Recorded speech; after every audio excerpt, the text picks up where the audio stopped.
Hi, people of Reddit. I'm Whitney, 18, female, and my bully parents are finally getting justice for what they did, and I am happy about it. To give you a little backstory, let me tell you about my mom, Eleanor, 48, female, and dad, Max, 51, male. My parents are kind of bullies, and they have always favored my golden child sister, Elsa, 21, female. I've spent most of my life feeling like a second-class citizen in my own home. I'm not going to lie, it's been really tough, and I've reached a point where I need to vent. So growing up, I was the one who could never do anything right. When I was 16, I decided to take up painting. It was a hobby I was really passionate about. I spent hours working on a piece for a local art competition. When I finally completed it, I was super proud and couldn't wait to show my parents. But instead of being supportive, my mom took one look at it and said, "Well, it's not exactly a masterpiece, is it?" and proceeded to show it to Elsa, who gave a half-hearted compliment and then went back to her homework. I felt crushed. My dad didn't even bother to look at it. He was too busy watching Elsa's new dance video. One of the worst instances was when I was 15 and had my first serious boyfriend. I was really excited about it and wanted to introduce him to my family. I was so nervous, but I thought it would be a big step in feeling more connected with them. Instead, my mom and dad barely acknowledged him. They just made snide comments about how he didn't seem like the type of guy they'd expected me to date. My mom even went so far as to make a joke about how he seemed like he was from the wrong side of the tracks. I was mortified. They never made an effort to get to know him or make me feel supported in my own relationship. And then there was the time I had a really bad bout of the flu. I was bedridden for days, feeling absolutely miserable. My parents didn't even bother to check in on me. They were too busy with Elsa's rehearsal for the play. I remember laying in bed, hearing them discussing her costume and schedule, and feeling completely abandoned. When Elsa came home, she just gave me a patronizing smile and said, "I hope you're feeling better now," before heading off to hang out with her friends. The worst part is that Elsa never really appreciated me or valued me either. I tried to have conversations with her and share things about my life, and it felt like she was always too busy or too disinterested. I only confided in her about how hurt I felt from all this favoritism, and she just shrugged it off, saying, "You're just being dramatic. Mom and Dad love us both." But it's like, if they really did love us both, why was I always treated as an afterthought? I even tried to bond with her over shared interests like books and movies, but she was always more interested in talking about herself or her friends. For example, she'd come home from a weekend trip with her friends, and instead of asking me about my week or how I was doing, she'd just go on and on about her latest adventures and how amazing her friends were. It always felt like I was just a backdrop to her life, a mere spectator in her grand narrative.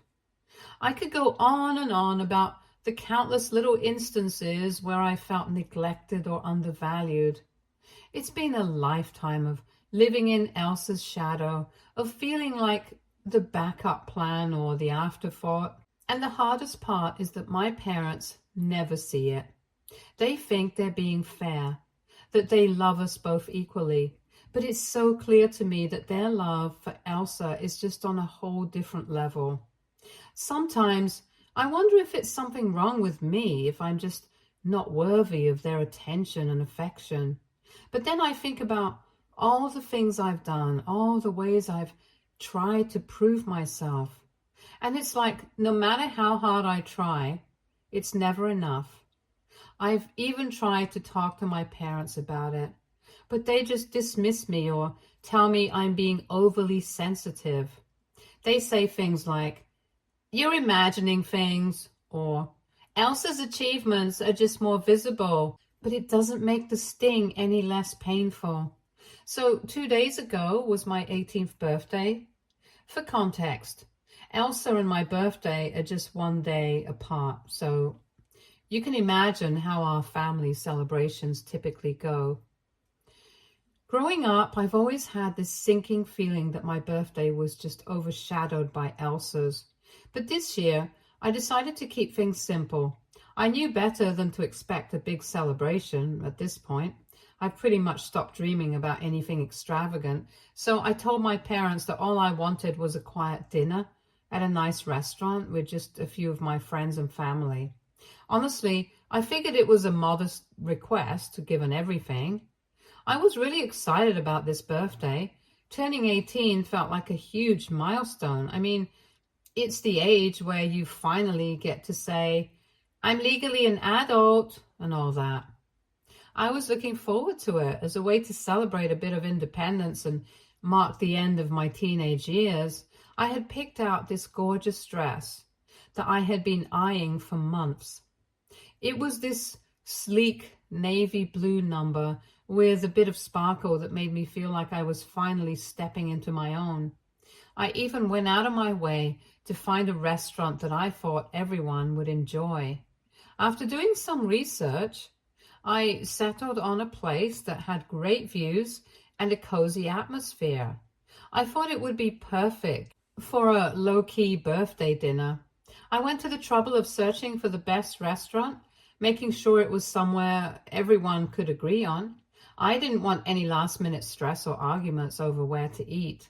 I wanted the night to be as smooth and enjoyable as possible, so I found this cute little bistro that served a variety of dishes and had a good mix of vegetarian and non-vegetarian options. I even called ahead to make sure they had a table for us just to be on the safe side. When I finally had everything planned out, I was really looking forward to the evening. I felt like I had done everything right and that this was going to be a special moment. I let my mom know about the restaurant and the time I thought would work best. I said I'd like to start the dinner around 7 p.m. and she agreed. She even said she'd make sure everyone would be there on time. I was so relieved that at least one part of this whole process seemed to be coming together smoothly. In the days leading up to my birthday, I was buzzing with excitement. I got everything ready, the dress, the shoes, and even a little bit of makeup. I wanted to feel good and look my best for the occasion. I was hoping that this year, despite the usual overshadowing, I could actually enjoy my birthday for once. It was a small personal celebration, but exactly what I wanted.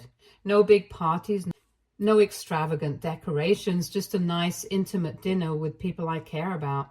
I thought this would be a chance for my family to show a little appreciation for me too. It felt like a reasonable expectation given how little I had asked for. I reached the restaurant at 6:45 and waited outside for 15 minutes because I didn't want to go in early and seem too eager. I figured I'd be polite to give everyone a little leeway to arrive, especially since it was my special day. I wanted to make sure everything was perfect. So I decided to stick to the plan and wait until 7 p.m. before going in. When I finally walked inside at 7, hoping to see everyone gathered and ready to celebrate, it was like walking into an empty theater. I was the only one there. The reservation was still on the books, so that was a relief. But the hostess gave me a look of surprise when she saw me standing alone. She kindly led me to my table, which of course was beautifully set and ready, but it felt more like a stage for a solo performance than a cozy dinner with friends and family. The waiter came over almost immediately and asked if I'd like to order something while I waited. I was feeling a bit awkward and didn't want to start eating or drinking alone, so I told him no, that I prefer to wait for the rest of my party. He seemed understanding, though I could tell he was a little puzzled by the fact that no one else had arrived. I hoped it was just a matter of a few minutes delay. maybe some last minute traffic or people running late. As I sat there, I tried to stay optimistic. I checked my phone a couple of times to see if I had missed any messages. Maybe someone was stuck in traffic or there was a mix-up with the timing. I kept looking towards the entrance, hoping to see familiar faces walk through the door. The restaurant was starting to fill up with other patrons, and I felt increasingly self-conscious sitting there alone, wearing my special dress, with no one to share it with. The minutes dragged on, and I was beginning to feel a knot in my stomach.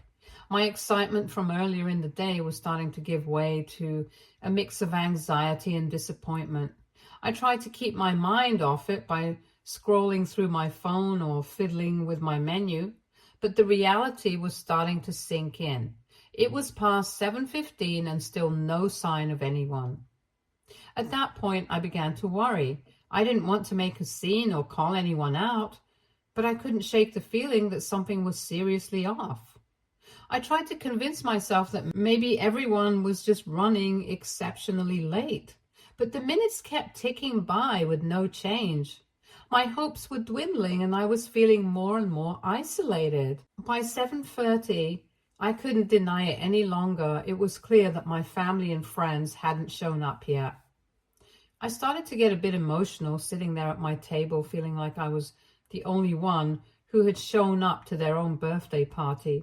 I began to think back on how I had made sure everything was arranged and planned, how I had been excited and looking forward to this night, only to end up waiting alone. I kept telling myself to stay calm and composed, but it was getting harder with each passing minute. When no one showed up after 30 minutes, I started to get really anxious. I decided to call my parents, thinking maybe they were just running late. I called them repeatedly, but no one answered. My heart was racing and I felt this sinking feeling in my stomach. I knew I needed to figure out what was going on, so I decided to call Elsa, hoping she might have some answers. She picked up on the second ring, and I tried to keep my voice calm, even though I was on the verge of panic. I asked her where everyone was, and she casually mentioned that she was at home. I was completely baffled. I asked her when she was planning to come to the restaurant, and that's when she dropped the bombshell. She said, "Oh, I forgot to tell you, but we had to cancel the party. Mom wasn't feeling well." I was in disbelief. I asked her why no one had told me about the cancellation. I thought maybe there was some sort of miscommunication or a mix-up. Elsa's response was shockingly nonchalant. She said, "I'm sorry, I guess I forgot to let you know." It felt like a punch to the gut. Here I was, dressed up, waiting at the restaurant, and they hadn't even bothered to give me a heads up. I tried to process what she was saying. I asked her if there was any chance they could still make it if Mom was okay, or if there was some way to salvage the evening. But Elsa's response was cold and dismissive. She said, "I really have to go now." And then she just hung up on me. I was left sitting there, stunned and hurt. I tried to keep my composure, but it was really tough. I felt like I had put so much effort into planning this evening and had gotten nothing in return. I looked around the restaurant trying to keep my tears at bay. I could see families and groups of friends enjoying their meals. It made me feel even more isolated. I was sitting there with no one to talk to, no one to celebrate with. The emptiness of the situation was overwhelming. I was sitting there feeling pretty miserable, so I decided to order something to eat. I told the waiter that no one was coming and asked if I could move to a smaller table. At this point, I was just trying to make the best of a bad situation. I ordered a simple meal, not really caring much about what I ate, and pulled out my phone to pass the time. As I was scrolling through my feed, trying to distract myself from the growing sadness, I noticed someone walking through the restaurant's entrance. I looked up, and to my shock, it was my grandfather. I hadn't expected him to come, especially since I thought my mom had uninvited everyone. I was genuinely surprised and honestly relieved to see a familiar face. He walked over with a warm smile and said, "Happy birthday." I felt a rush of emotion as he came closer. I stood up and gave him a big hug. It was one of those hugs that you need when everything else feels like it's falling apart. I thanked him for coming, and it felt like a small glimmer of hope in an otherwise bleak evening. He looked around and asked me where everyone else was. Up until that moment, I had been holding back tears, trying to keep it together. But when he asked that simple question, it was like a dam breaking open. I couldn't hold it in any longer. I started crying right there in the middle of the restaurant. My face flushed and I could feel the tears streaming down. I took a deep breath and tried to explain what had happened. Between sobs, I told him about how I had arrived early, how no one had shown up, and how Elsa had called to tell me that the party was canceled because Mom wasn't feeling well. I told him how I had been sitting there alone, feeling completely abandoned and forgotten on what was supposed to be my special day. My grandfather listened patiently, and I could see concern in his eyes. He put a comforting hand on my shoulder and told me he was so sorry. He said he didn't know about the cancellation and that he had come as soon as he could. It was clear he felt bad about the situation, and his presence was a much-needed comfort. We chatted as we waited for my food to arrive. He shared some stories from his day and made a few jokes to lift my spirits. It wasn't the lively birthday dinner I had imagined, but his company made it feel a bit more like a celebration. As we talked, I felt a sense of relief. Even though my family had let me down, at least I wasn't completely alone. When the food finally arrived, it was hard to fully enjoy it. The earlier events had left me a bitter taste, and I found myself picking up my plate more out of habit than hunger. My grandfather, ever the trooper, made sure to keep the conversation light and engaging. He kept me company and made the best of the situation. My grandfather drove me home, and I was still feeling pretty raw from the evening. When we arrived, I just wanted to crawl into my room and shut out the world. I didn't say anything to my parents. I just went straight to my room and closed the door behind me. I was hoping for some peace and quiet after the emotional roller coaster of the night. A few minutes later, though, I was jolted from my thoughts by the sounds of screaming coming from the living room. I was a bit startled and worried, so I decided to go downstairs to see what was going on. As I made my way down the stairs, the shouting got louder and more intense, and when I reached the bottom, I saw my grandfather and my mom in a heated argument. My mom was yelling, asking my grandfather how he could do this to them. Her voice was full of anger and disbelief. I was completely confused. I had no idea what they were fighting about. I stood there trying to make sense of the situation, and it was clear that this was more than just a simple family squabble. From what I could gather, the argument was about something that had to do with my grandfather's will. Apparently, my grandfather had promised my mom that he would leave her his house in his will, but now he had decided to change his mind. My grandfather was furious, saying that my mom was still the same entitled brat she had been when she lived with him. He was clearly upset and ashamed of how she had treated me, his own granddaughter. In the middle of the shouting match, my grandfather turned to me, took a deep breath and said, "Happy birthday, sweetie," and then headed for the door. It was a strange moment, filled with mixed emotions. I felt a bit of comfort from his kind words, but the chaos that had unfolded was overwhelming. He left without another word, and I was left standing there trying to process everything. Once he was gone, my mom turned to me with an intense look. She demanded to know what I had told him. I was caught off guard by the question, but I tried to stay calm. I simply said, "Nothing, just the truth." It was the truth, after all, about how I had been left alone on my birthday, and how Elsa had casually mentioned that the party was cancelled without informing me properly. My mom's face contorted with anger, but before she could say anything else, I just turned and walked back to my room. I closed the door behind me and leaned against it, feeling a mix of exhaustion and frustration. I had hoped for a quiet end to a difficult day, but it seemed like the night was far from over. Eventually, I lay down on my bed, trying to calm my racing thoughts. I felt emotionally drained and wished I could just fast forward through the rest of the night. The arguing had left me feeling even more isolated, and I couldn't shake the sense that I was caught in the middle of something much larger than myself. The evening had not gone at all as I had planned, and I was left wondering if things would ever change, or if this was just how things would always be.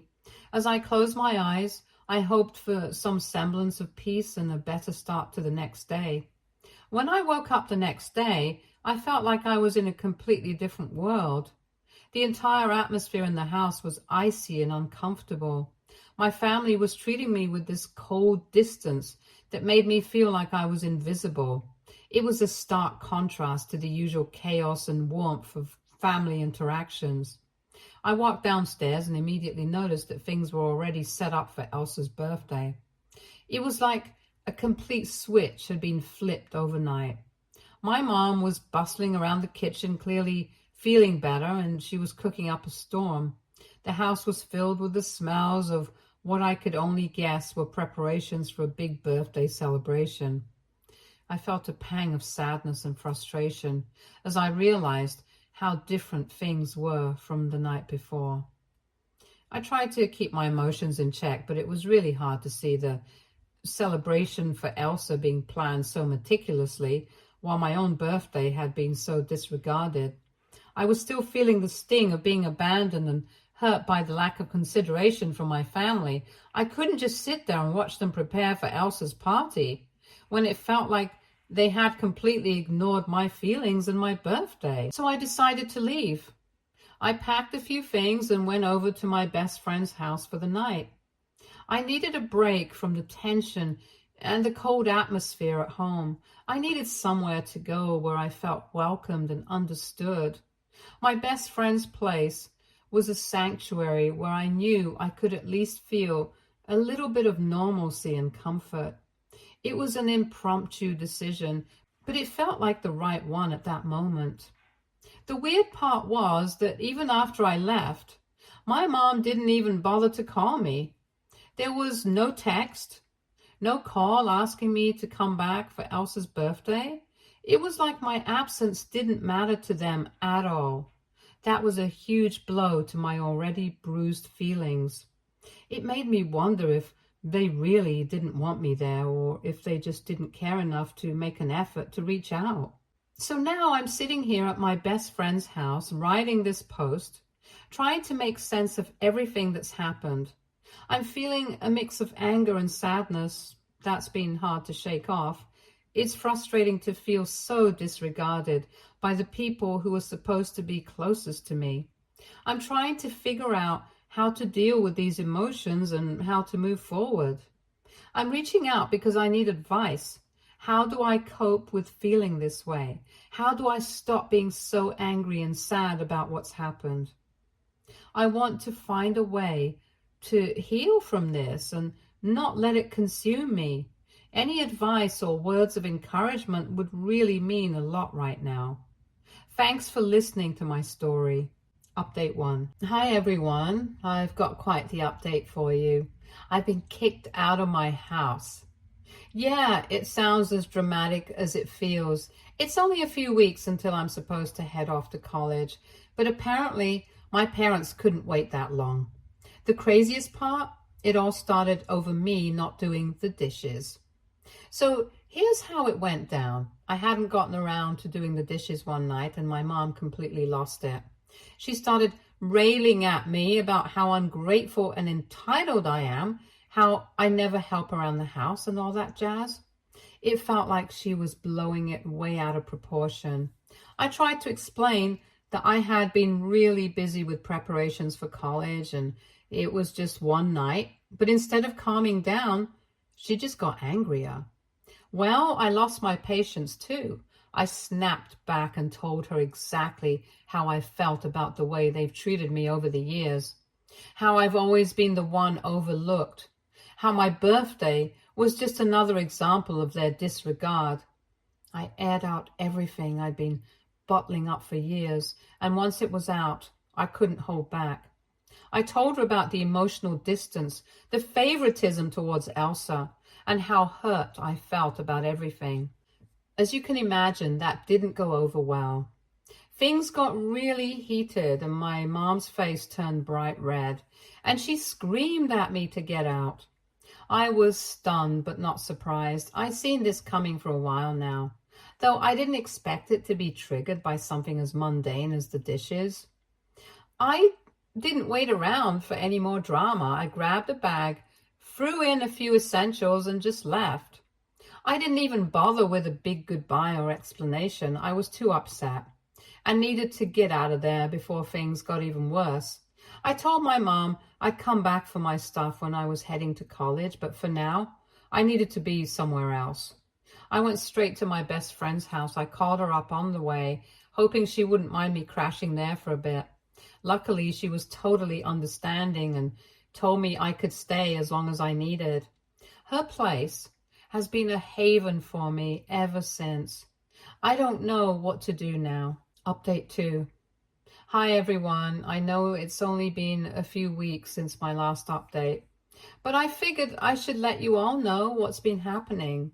Honestly, things have been pretty quiet on my end, but there's a bit of news that might interest you. So yesterday, I finally got a chance to talk to my grandfather. After the whole drama of being kicked out and everything, I felt like I needed to let him in on what was going on. I called him up and filled him in on the whole messy situation, how I got kicked out over not doing the dishes, the fight with my mom, and the fallout with my family. His reaction was intense, to say the least. He was absolutely furious when he heard what had happened. He couldn't believe that things had escalated to that point over something as trivial as dishes. But more than that, he was upset that I hadn't reached out to him sooner. He said he would have been more than willing to help me out if I had called him earlier. It was a mix of relief and frustration hearing that. Relief because he was willing to help, but frustration at the timing of everything. We ended up having a pretty long conversation about what had happened and how I was feeling. It was really comforting to have someone who understood my side of the story and who was willing to step up and support me. He reassured me that he was on my side and that I shouldn't feel like I had to go through this alone. It felt good to know that there was at least one person in my family who was genuinely supportive. My grandfather has decided to come over the day after tomorrow to help me get my stuff from my parents' house.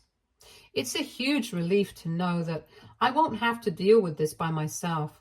He's going to help me pack up everything I need for college and get it all sorted out.